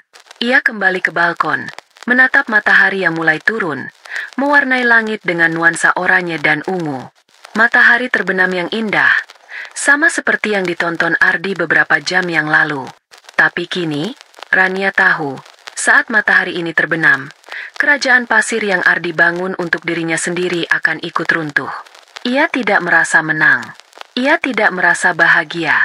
Ia hanya merasa hampa. Tapi di dalam kehampaan itu, ada secercah kekuatan baru yang tumbuh. Ia telah mengambil kembali kendali. Badai telah ia lepaskan, bukan dengan teriakan atau air mata, tapi dalam keheningan 2 panggilan telepon. Dan kini, ia hanya perlu menunggu. Menunggu badai itu menghantam dan melihat apa yang tersisa setelahnya. Saat Rania selesai dengan 2 panggilan telepon itu, Senja di Lombok telah mencapai puncaknya. Langit terbakar dengan warna jingga, merah muda, dan ungu. Sebuah lukisan alam yang ironisnya begitu indah. Ia berdiri di balkon, membiarkan angin malam yang hangat menyapu wajahnya. Ia tidak merasakan kedamaian. Yang ia rasakan adalah sebuah kehampaan yang aneh. Kehampaan setelah badai besar berlalu, menyisakan keheningan yang memekakan telinga. Ia telah melakukannya. Ia telah menekan tombol peledak. Kini, tidak ada lagi jalan untuk kembali. Di dalam kamar, Bima masih tertidur. Napasnya yang dalam dan teratur menjadi satu-satunya suara. Suara itu adalah sauhnya.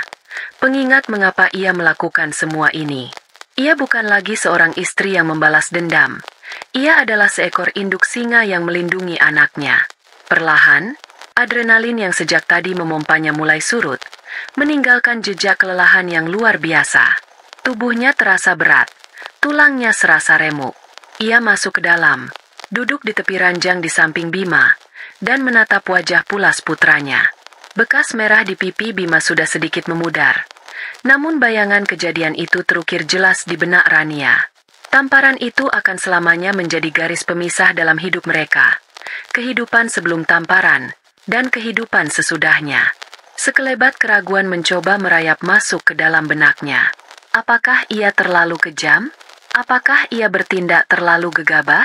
Bagaimanapun juga, Ardi adalah ayah dari anaknya. Tapi keraguan itu segera ia tepis. Kekejaman yang sesungguhnya adalah kebohongan Ardi selama sebulan. Kekejaman yang sesungguhnya adalah membiarkan anaknya dipukul oleh wanita asing. Tindakannya ini bukanlah kekejaman, melainkan konsekuensi. Ia tahu ia tidak bisa tinggal di resor ini lebih lama lagi. Tempat ini, dengan keindahannya yang palsu, kini terasa seperti penjara. Setiap sudutnya akan selalu mengingatkannya pada penghinaan dan rasa sakit. Ia mengambil ponselnya lagi, kali ini untuk membuka aplikasi maskapai penerbangan. Ia harus membawa Bima pergi dari sini secepat mungkin. Kembali ke Jakarta, kembali ke satu-satunya tempat yang bisa ia sebut rumah. Ada penerbangan paling pagi besok, pukul 6.30. Tanpa ragu, ia memesan 2 tiket sekali jalan. Ia membayarnya dengan kartu kreditnya sendiri, merasakan secercah kemandirian yang aneh. Selama ini, Ardi yang selalu mengurus hal-hal seperti ini. Kini, ia yang memegang kendali. Ia adalah kapten kapalnya sendiri, meskipun kapal itu baru saja dihantam badai. Setelah konfirmasi tiket masuk ke emailnya, ia mulai merencanakan langkah selanjutnya. Ia akan check out sebelum subuh, memesan taksi ke bandara, dan pergi dari pulau ini sebelum matahari terbit. Ia tidak ingin bertemu Ardi lagi. Tidak di sini. Konfrontasi berikutnya akan terjadi di wilayahnya, dengan peraturannya. Sekitar 1 jam kemudian, Bima mulai menggeliat. Ia terbangun, mengerjapkan matanya, dan menatap sekeliling dengan bingung seolah mencoba mengingat di mana ia berada. Lalu, ingatan itu kembali, dan wajahnya langsung mendung. "Bunda," panggilnya lirih. Rania segera memeluknya. "Iya, sayang. Bunda di sini." "Bima mau pulang saja," katanya pelan. Bima tidak suka di sini. Hati Rania terasa lega sekaligus sakit. Lega karena ia tidak perlu merangkai banyak alasan untuk pergi. Sakit karena liburan kejutan yang seharusnya menyenangkan telah menjadi sebuah trauma bagi anaknya. "Iya, sayang. Kita pulang besok pagi-pagi sekali. Sekarang Bima lapar? Mau makan apa?" Bunda pesankan ke kamar. Bima boleh pilih apa saja yang Bima mau. Ini adalah sebuah kemewahan kecil. Sebuah upaya untuk menambal luka besar dengan plester kecil. Bima, seperti anak-anak pada umumnya, sedikit terhibur dengan prospek memilih makanannya sendiri. Ia memilih sate ayam dan kentang goreng, kombinasi aneh yang Rania setujui tanpa ragu. Saat mereka sedang menunggu pesanan makanan datang, ponsel Rania yang tergeletak di meja bergetar hebat. Layarnya menyala, menampilkan sebuah nama yang membuat perutnya melilit. "Ardi suamiku." Jantungnya berdebar kencang. Sebuah refleks sisa dari 7 tahun kebersamaan. Tangannya hampir terulur untuk menjawab, didorong oleh kebiasaan. Tapi kemudian bayangan pipi merah Bima melintas di benaknya. Ia menarik tangannya kembali. Ia menatap ponsel itu, membiarkannya terus bergetar dan menjerit-jerit di keheningan kamar. Bima menatapnya dengan penasaran. "Siapa telepon, Bunda?" "Bukan siapa-siapa. Sayang, orang salah sambung," jawab Rania tenang. Panggilan itu akhirnya berhenti. Namun, sedetik kemudian, rentetan notifikasi pesan masuk terdengar. Satu persatu, pesan dari Ardi muncul di layar. "Rania, angkat teleponnya. Kumohon." "Kamu di mana? Kamu masih di hotel ini. Kita perlu bicara. Ini semua salah paham." Fiona tadi cuma refleks. Dia tidak sengaja. "Kumohon, Ran, jangan begini." Rania membaca setiap pesan itu dengan ekspresi datar. Salah paham? Refleks. Kebohongan demi kebohongan. Ia tidak merasakan apa-apa selain rasa muak. Tanpa ragu, ia membuka kontak Ardi dan menekan tombol blokir kontak. Selesai. Ia telah memutus satu-satunya jalur komunikasi langsung. Makanan pesanan mereka datang tidak lama kemudian. Rania menyajikannya untuk Bima di meja kecil dekat balkon. Ia mencoba makan, tapi ia sama sekali tidak berselera. Ia hanya menemani Bima, memastikan putranya makan dengan lahap. Saat Bima hampir menyelesaikan kentang gorengnya, telepon di kamar berdering. Suaranya yang nyaring dan kuno terasa begitu mengganggu. Rania tahu pasti siapa yang menelepon. Ardi, yang gagal menghubunginya lewat ponsel, kini mencoba jalur lain. Dering itu terus berlanjut. Tanpa henti, Rania menatap pesawat telepon itu dengan dingin. "Bunda, teleponnya bunyi terus," kata Bima. Rania bangkit dari kursinya, berjalan ke meja di samping tempat tidur, dan tanpa sepatah kata pun, ia mencabut kabel telepon dari stop kontak di dinding. Dering itu langsung mati. Keheningan kembali menyelimuti kamar. Bima menatapnya dengan heran, tapi tidak bertanya lebih jauh. Ia mungkin merasakan ketegangan dan ketegasan ibunya. Malam itu, Rania membiarkan Bima tidur bersamanya di ranjang besar. Ia memeluk putranya, merasakan kehangatan tubuh kecil itu menempel padanya. Ia tahu ia tidak akan bisa tidur. Pikirannya terlalu sibuk. Ia memikirkan apa yang akan ia katakan pada orang tuanya. Ia memikirkan bagaimana ia akan menjelaskan perceraian ini kepada Bima suatu saat nanti. Ia memikirkan bagaimana ia akan memulai hidupnya kembali dari nol. Rasanya menakutkan, tapi juga anehnya membebaskan. Selama bertahun-tahun, identitasnya terikat erat dengan statusnya sebagai istri Ardi. Kini, ikatan itu telah putus. Ia harus menemukan kembali siapa dirinya. Rania, hanya Rania. Dan ibu dari Bima. Mungkin, untuk saat ini, itu sudah lebih dari cukup. Ia berbaring dalam gelap, mendengarkan suara jangkrik dari taman di luar. Ia tidak tahu apa yang sedang terjadi pada Ardi saat ini.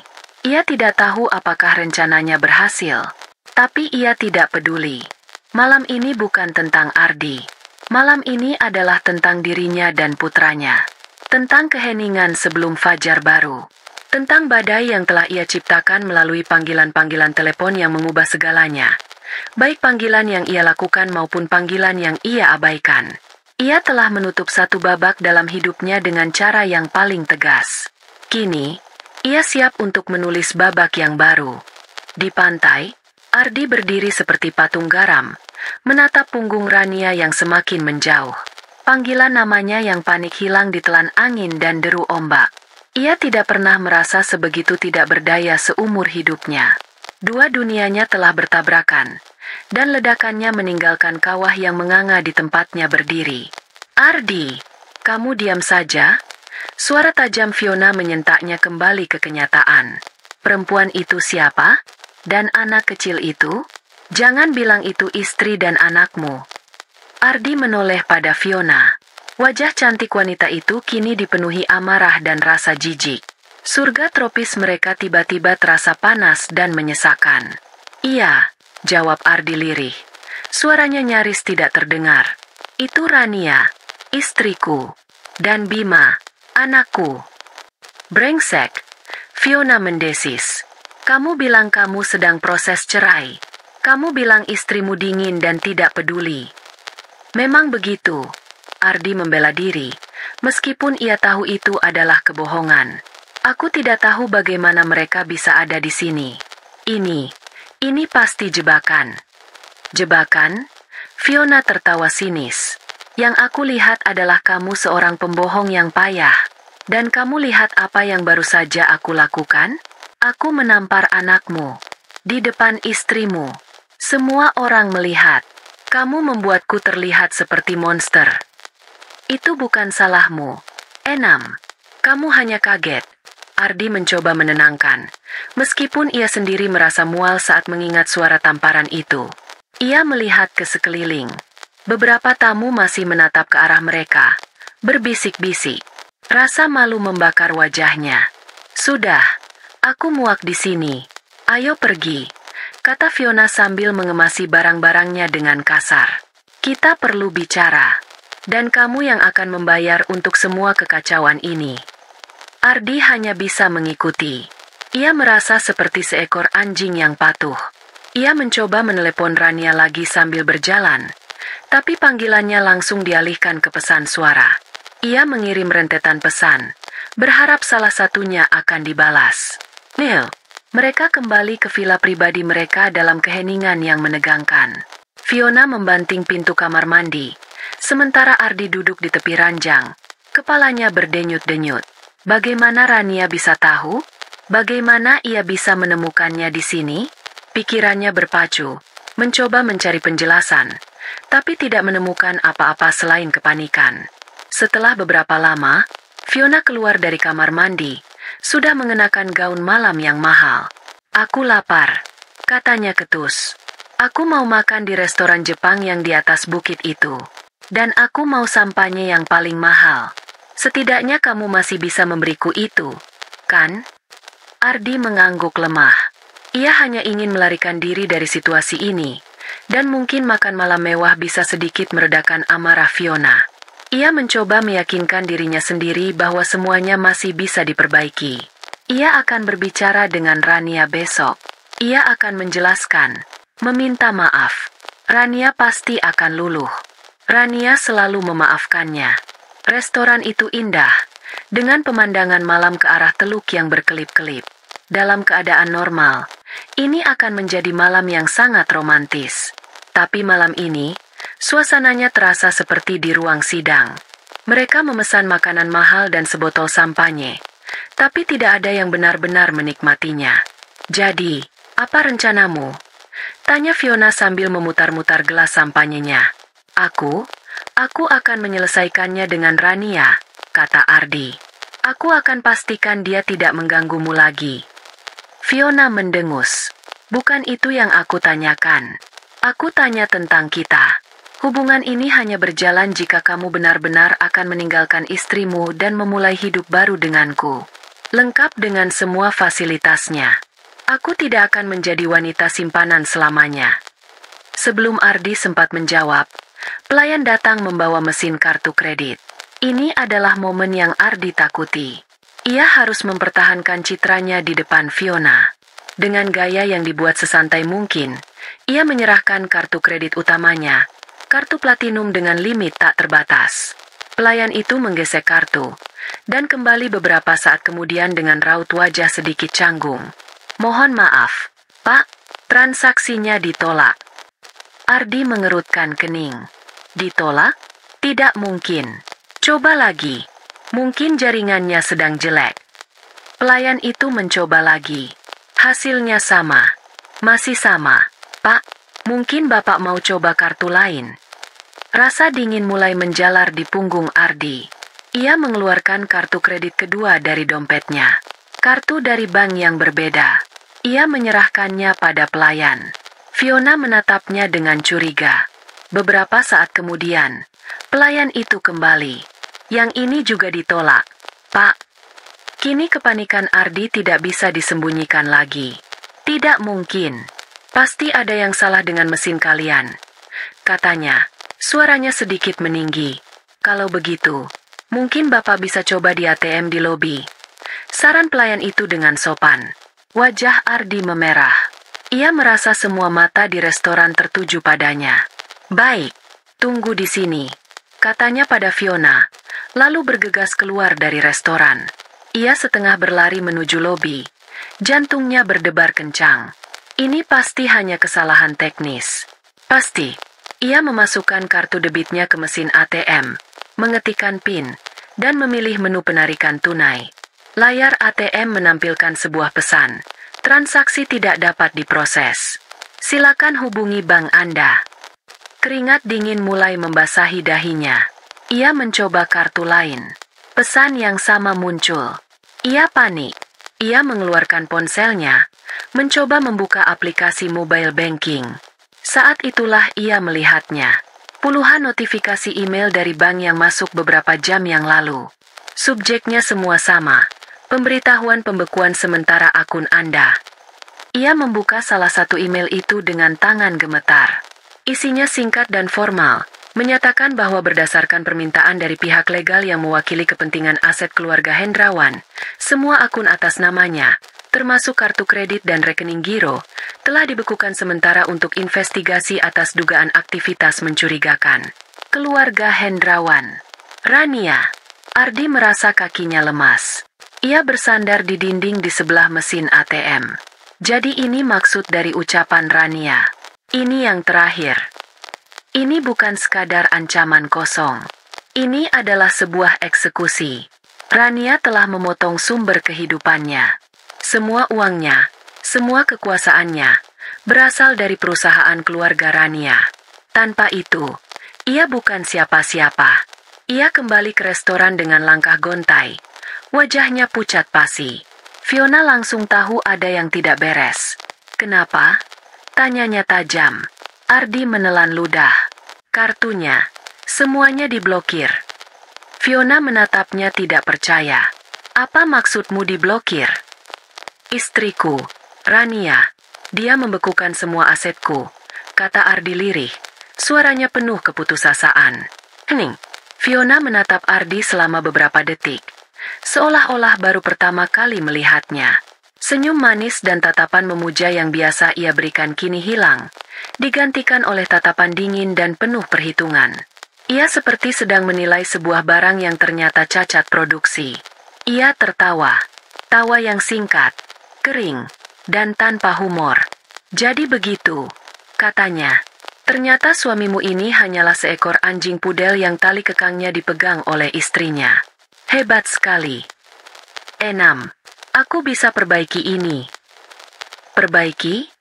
Fiona berdiri dari kursinya. Ia mengambil tas tangannya yang mahal. Tidak ada yang perlu diperbaiki. Ardi, yang ada hanyalah seorang pria bangkrut yang duduk di depanku. Dengar, aku datang ke sini untuk liburan mewah, bukan untuk menonton drama kemiskinanmu. Aku akan check out besok pagi. Kau urus saja tagihanmu sendiri. Tapi, Enam, bagaimana dengan kita? Tanya Ardi, suaranya menyedihkan. Fiona menatapnya dengan pandangan merendahkan. Kita, tidak pernah ada. Kita, Ardi, yang ada hanya kamu, uangmu, dan aku. Sekarang uangmu hilang. Jadi, selamat tinggal. Ia berbalik dan berjalan keluar dari restoran tanpa menoleh lagi. Meninggalkan Ardi sendirian di meja yang penuh dengan makanan mahal yang tidak bisa ia bayar. Kerajaan pasir yang ia bangun dengan susah payah di atas kebohongan dan pengkhianatan, runtuh dalam hitungan jam. Kini ia terdampar di surga, seorang raja tanpa mahkota, tanpa kekuasaan, dan tanpa uang sepeser pun. Sendirian dalam reruntuhan yang ia ciptakan sendiri. 1 minggu telah berlalu sejak Rania dan Bima meninggalkan Lombok. 1 minggu yang terasa seperti 1 dekade. Mereka kembali ke Jakarta bukan sebagai keluarga yang baru pulang liburan, melainkan sebagai 2 orang penyintas yang melarikan diri dari medan perang. Rumah mereka, yang dulu terasa sunyi karena sebuah ketiadaan, kini terasa sunyi karena sebuah kepastian. Tidak ada lagi harapan palsu yang menggema di setiap sudutnya. Yang ada hanya realita yang dingin dan tegas. Rania tidak membuang waktu. Hari pertama kembali di Jakarta, Ia langsung menemui Pak Benny, pengacaranya. Mereka duduk selama berjam-jam, menyusun strategi. Rania menceritakan semuanya, termasuk insiden tamparan itu, dengan detail yang dingin dan objektif. Pak Benny, yang telah mengabdi pada keluarga Rania selama puluhan tahun, menatapnya dengan campuran rasa kasihan dan kekaguman. Gadis kecil yang dulu ia lihat bermain di taman kini telah berubah menjadi seorang wanita baja. Langkah-langkah pertama diambil dengan cepat. Rania, dengan menggunakan surat kuasanya, secara resmi mengambil alih posisi direktur di perusahaan keluarga yang selama ini dikelola Ardi. Ia mengganti kunci semua pintu rumah dan gerbang. Ia juga menyewa seorang auditor independen untuk memeriksa pembukuan perusahaan selama 2 tahun terakhir, mencari bukti lebih lanjut mengenai penyelewengan dana yang ia yakini pasti ada. Fokus utamanya, bagaimanapun, adalah Bima. Putranya menjadi lebih pendiam sejak mereka pulang. Ia tidak lagi bertanya tentang ayahnya. Seolah-olah nama itu telah dihapus dari kamus kosakatanya. Ia lebih sering menyendiri, bermain dengan mobil-mobilannya dalam diam. Rania tahu luka di hati Bima jauh lebih dalam daripada bekas merah di pipinya. Ia mendaftarkan Bima ke seorang psikolog anak, berharap seorang profesional bisa membantunya memproses trauma yang terlalu berat untuk ditanggung seorang bocah 5 tahun. Hari-harinya diisi dengan menciptakan rutinitas yang normal dan aman untuk Bima, membuat sarapan, mengantarnya ke sekolah, bermain di taman, dan membacakan cerita sebelum tidur. Ia membangun kembali dunia mereka, bata demi bata, di atas fondasi yang baru. Ardi tidak ada kabar. Setelah Rania memblokir nomornya, ia seolah lenyap di telan bumi. Rania tahu dari Pak Benny bahwa Ardi akhirnya berhasil membayar tagihan hotelnya di Lombok dengan bantuan seorang teman yang ia hubungi, setelah melalui drama yang memalukan. Tapi sejak itu, tidak ada yang tahu di mana dia. Rania tidak mencarinya. Ia tahu, cepat atau lambat, Ardi akan datang kepadanya. Karena semua yang Ardi miliki kini berada di tangan Rania. Dan benar saja, pada suatu sore yang mendung, 10 hari setelah insiden di Lombok, bel pintu rumah mereka berbunyi. Rania sedang menemani Bima mewarnai di ruang keluarga. Ia melihat layar monitor yang terhubung dengan kamera keamanan di gerbang. Di sana, berdiri sesosok pria yang tampak familiar namun sekaligus asing. Itu Ardi. Tapi bukan Ardi yang ia kenal. Pria necis dengan kemeja mahal dan jam tangan mewah itu telah tiada. Yang berdiri di luar gerbang adalah seorang pria kurus dengan kemeja kusut yang sama yang mungkin sudah ia pakai berhari-hari. Rambutnya acak-acakan, dan ada lingkaran hitam yang pekat di bawah matanya. Ia terlihat lelah, kalah, dan putus asa. Rania menyuruh Bima untuk tetap di dalam bersama asisten rumah tangga mereka, lalu berjalan keluar menuju gerbang. Ia tidak membukanya. Ia hanya berbicara melalui interkom. "Ada apa?"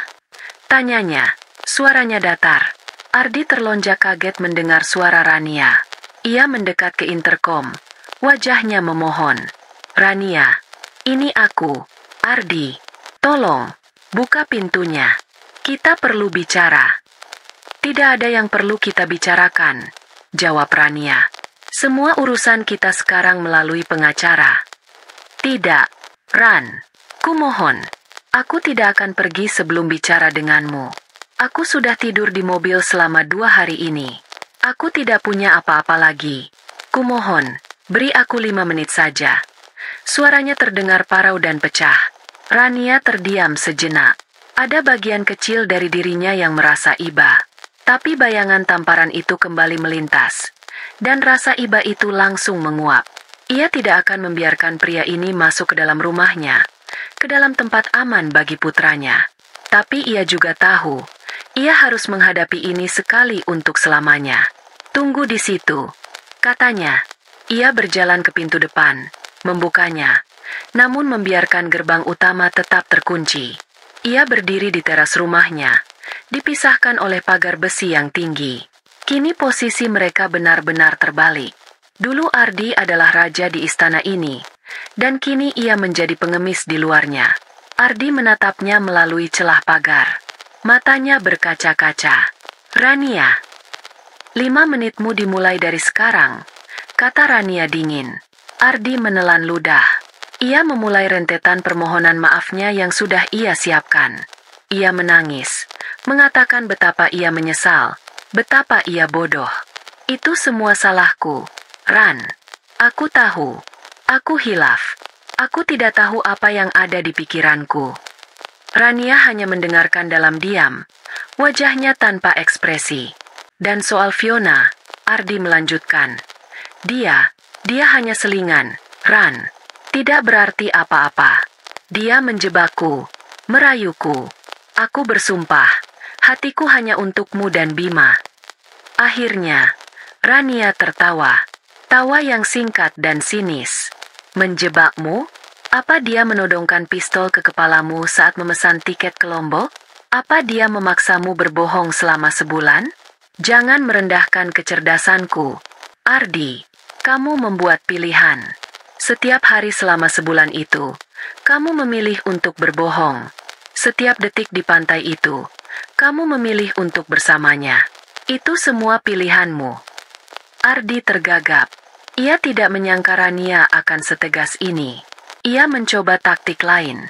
Baik, itu salahku. Tapi pikirkanlah Bima. Ran, demi dia, apa kita harus bercerai? Apa kamu mau dia tumbuh tanpa seorang ayah? Umpan itu tidak dimakan oleh Rania. Justru, itu menyulut amarahnya. Demi Bima? Ulangnya dengan nada berbahaya. Kamu berani menggunakan nama anak itu setelah apa yang kamu biarkan terjadi padanya? Seorang ayah tidak akan berdiri diam saat anaknya dipukul. Jadi jangan bicara padaku tentang menjadi seorang ayah. Kamu kehilangan hak itu di pantai Lombok. Kata-kata itu telak menghantam Ardi. Ia terdiam, tidak bisa membantah. Aku mau menceraikanmu. Ardi, ini tidak bisa ditawar. Lanjut Rania. Suaranya kini kembali tenang dan dingin. Pak Benny akan segera mengirimkan suratnya padamu. Aku menuntut hak asuh penuh atas Bima. Tapi, Ran, bagaimana denganku? Kamu mengambil semuanya. Rekeningku, mobilku, semuanya. Bagaimana aku bisa hidup? Ardi merengek. Kini nadanya berubah menjadi mengasihani diri sendiri. Itu masalahmu, kata Rania. Tapi karena aku masih punya sedikit belas kasihan, aku akan memberimu sebuah penawaran. Jika kamu menandatangani surat cerai tanpa mempersulit prosesnya, jika kamu menyetujui semua tuntutanku tanpa perlawanan, maka setelah semuanya selesai, aku akan memberimu dana setiap bulan. Tidak banyak, cukup untuk menyewa kamar kecil dan untuk makan. Anggap saja itu pesangon karena pernah menjadi suamiku. Ardi menatapnya tidak percaya. Dari seorang direktur yang hidup mewah, kini ia ditawari menjadi seseorang yang hidup dari belas kasihan mantan istrinya. Ini adalah sebuah penghinaan total. Tapi ia tahu, ia tidak punya pilihan. Ia tidak punya uang untuk menyewa pengacara, tidak punya kekuatan untuk melawan. Ia telah dilucuti sepenuhnya. Rania, kumohon. Ia mencoba sekali lagi. Waktumu habis. Potong Rania. Ia menatap pria hancur di balik pagar itu untuk terakhir kalinya. Tidak ada lagi cinta, tidak ada lagi benci. Yang ada hanya rasa hampa. Pria ini adalah orang asing baginya sekarang. Ia berbalik dan berjalan masuk ke dalam rumah, tidak menoleh lagi. Rania, jangan tinggalkan aku seperti ini. Rania, teriak Ardi. Suaranya penuh keputusasaan. Rania tidak menjawab. Ia masuk ke dalam rumah dan menutup pintu dengan pelan. Suara klik dari kunci yang terpasang di tempatnya terdengar begitu final. Di luar, hujan gerimis mulai turun. Seolah alam pun ikut menangisi nasib seorang pria yang telah kehilangan segalanya karena keserakahannya sendiri. Ardi, sang pengemis di depan pintu itu, akhirnya merosot ke tanah, menangis terseduh-seduh di bawah tatapan dingin kamera keamanan. 6 bulan kemudian, angin berhembus lembut di sebuah pantai di Bali, membawa aroma garam dan bunga Kamboja yang menenangkan. Matahari sore mulai condong ke barat, melukis langit dengan warna keemasan. Di atas selembar tikar pandan, Rania duduk sambil tersenyum. Matanya tidak pernah lepas dari sosok kecil yang sedang berlari-lari riang di bibir pantai. Bima tertawa terbahak-bahak setiap kali ombak kecil datang dan menggeliti kakinya. Lalu ia akan berlari menjauh seolah dikejar oleh monster air. Ia sedang membangun sebuah istana pasir, lengkap dengan hiasan kerang-kerang kecil yang ia kumpulkan. Ia terlihat bahagia, bebas, dan damai. Tawa riangnya adalah musik terindah bagi Rania. Banyak yang telah berubah dalam 6 bulan terakhir. Proses perceraian berjalan lancar, lebih cepat dari yang diperkirakan. Ardi, seperti yang sudah diduga, tidak memberikan perlawanan. Ia menandatangani semua dokumen yang disodorkan Pak Benny, menerima semua persyaratan Rania tanpa protes. Ia terlalu hancur untuk bisa melawan. Rania mendengar dari Pak Benny bahwa Ardi telah pindah ke kota kecil di Jawa Tengah, tinggal di sebuah rumah kontrakan sederhana dan bekerja di sebuah toko bangunan milik kerabat jauhnya. Ia bukan lagi penjahat di mata Rania, hanya sebuah catatan kaki yang menyedihkan dalam buku kehidupannya. Fiona, tentu saja, lenyap tanpa jejak begitu tahu sumber uangnya mengering. Hak asuh Bima jatuh sepenuhnya ke tangan Rania. Dan seperti janjinya, Rania memberikan tunjangan bulanan yang cukup untuk Ardi, yang ditransfer melalui kantor pengacaranya. Itu adalah tindakan terakhirnya yang berhubungan dengan pria itu. Setelah itu, ia benar-benar menutup buku. Rania sendiri menemukan sebuah kekuatan yang tidak pernah ia duga ia miliki. Ia terjun langsung mengelola perusahaan peninggalan ayahnya. Awalnya banyak yang meragukan kemampuannya, menganggapnya hanya seorang ibu rumah tangga yang tidak tahu apa-apa tentang bisnis. Tapi Rania belajar dengan cepat. Ia memiliki intuisi bisnis yang tajam, warisan dari ayahnya, dan etos kerja yang kuat, yang lahir dari keinginannya untuk membangun masa depan yang aman bagi putranya. Dalam 6 bulan, ia tidak hanya berhasil menstabilkan perusahaan, tapi juga memenangkan beberapa proyek baru yang menguntungkan. Ia mendapatkan rasa hormat dari para karyawan dan dewan direksi.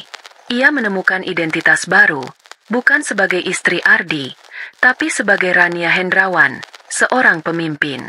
Perjalanan penyembuhan Bima berjalan selangkah demi selangkah. Sesi terapinya sangat membantu. Ia belajar untuk mengungkapkan perasaannya melalui gambar dan permainan. Ia masih sesekali menanyakan ayahnya, dan Rania selalu menjawabnya dengan jujur namun lembut, tanpa menjelek-jelekan Ardi. Ia hanya berkata bahwa ayah dan bunda sudah tidak bisa tinggal bersama lagi, tapi cinta mereka berdua untuk Bima tidak akan pernah berubah. Rania tahu luka itu mungkin tidak akan pernah hilang sepenuhnya, tapi ia yakin luka itu akan membentuk Bima menjadi anak laki-laki yang lebih kuat dan berempati. Liburan ke Bali ini adalah hadiah Rania untuk mereka berdua. Sebuah cara untuk merebut kembali kenangan tentang pantai. Ia ingin mengganti memori buruk di Lombok dengan memori baru yang indah dan penuh tawa. Ia ingin menunjukkan pada Bima, dan pada dirinya sendiri, bahwa pantai bisa kembali menjadi tempat yang membahagiakan. "Bunda, lihat, istanaku sudah jadi," teriak Bima, melambaikan tangannya dengan semangat. Rania bangkit dan menghampirinya. Ia berjongkok di samping istana pasir yang megah namun rapuh itu. "Wah, bagus sekali, jagoan Bunda.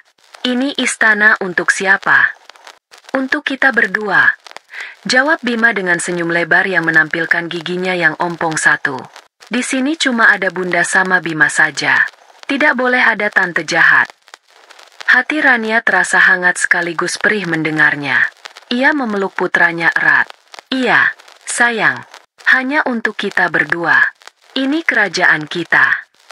Mereka duduk bersama di pasir, menatap matahari yang perlahan-lahan tenggelam di cakrawala, meninggalkan jejak cahaya keemasan di permukaan laut. Suasananya begitu tenang, begitu damai. Rania merefleksikan perjalanannya. Rasa sakit dari pengkhianatan itu masih ada, seperti sebuah bekas luka yang samar. Tapi rasa sakit itu tidak lagi mendefinisikannya. Ia telah melewati api dan keluar menjadi lebih kuat. Ia belajar bahwa terkadang, hal-hal terburuk yang terjadi dalam hidup kita justru bisa membawa kita pada versi terbaik dari diri kita sendiri. Ia kehilangan seorang suami, tapi ia menemukan dirinya sendiri. Ia menatap Bima yang kini menyandarkan kepalanya di bahunya. Matanya mulai mengantuk. Ia mengecup puncak kepala anaknya, menghirup aroma rambutnya yang wangi sampo bayi dan garam laut.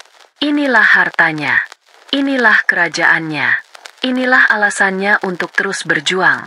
Dulu, ia pikir kebahagiaannya bergantung pada seorang pria. Kini ia tahu, kebahagiaan itu ia ciptakan sendiri, bersama malaikat kecil di sisinya. Matahari telah tenggelam sepenuhnya, menyisakan langit yang dihiasi bintang-bintang pertama. Bagi banyak orang, ini adalah akhir dari sebuah hari. Tapi bagi Rania dan Bima, ini terasa seperti sebuah permulaan. Fajar yang baru untuk mereka berdua.